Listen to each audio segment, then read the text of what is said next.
देवेंद्रजी जर घरी असतील त्या दिवशी नागपुरात तर आम्ही त्यांना नक्की आमंत्रण द्या. राऊत साहेब मुख्यमंत्री दुपारी बोलले दिल्लीला गेलेले आहे. राऊत साहेब मुख्यमंत्री दुपारी बोललेले आहे की मी त्या रामरक्षा पठणाला येईल, फक्त उद्धव ठाकरेंनी रामरक्षा म्हणजे पाठांतर करून यावं. गेल्या वेळी ते 2 ओळी बघा, ज्यांना रामरक्षा पाठांतराची एवढी चिंता वाटते त्या रामरक्षा पाठांतर करणाऱ्यांनीच राम मंदिर लुटलं आहे मला माहिती आहे. ज्यांना उत्तम रामरक्षा म्हणता येत होती, हां, हेच राम मंदिरातले चोर निघाले. तेव्हा देवेंद्रजींनी आम्हाला हा सल्ला देण्यापेक्षा चोर कोण आहेत त्या चोरांवर कारवाई करा. त्यातले काही चोर महाराष्ट्रामध्ये आहेत आणि गृहमंत्र्यांनी ते पाहायला पाहिजे. तर तुमचा इशारा त्या कोषाध्यक्षांकडे आहे का जो महाराष्ट्रात? माझं कोणाकडे इशारा नाही.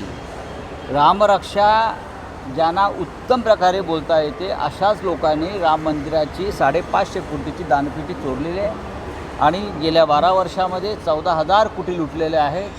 आणि सगळी मंदिरं जी लुटली जात आहेत त्यांना उत्तम प्रकारे रामरक्षा म्हणता येते. एकनाथ शिंदे 6 फुटीर खासदारांना घेऊन दिल्लीला गेले. किती? 6 फुटीर खासदार. बरोबर. मंत्रिमंडळाच्या संदर्भातल्या चर्चा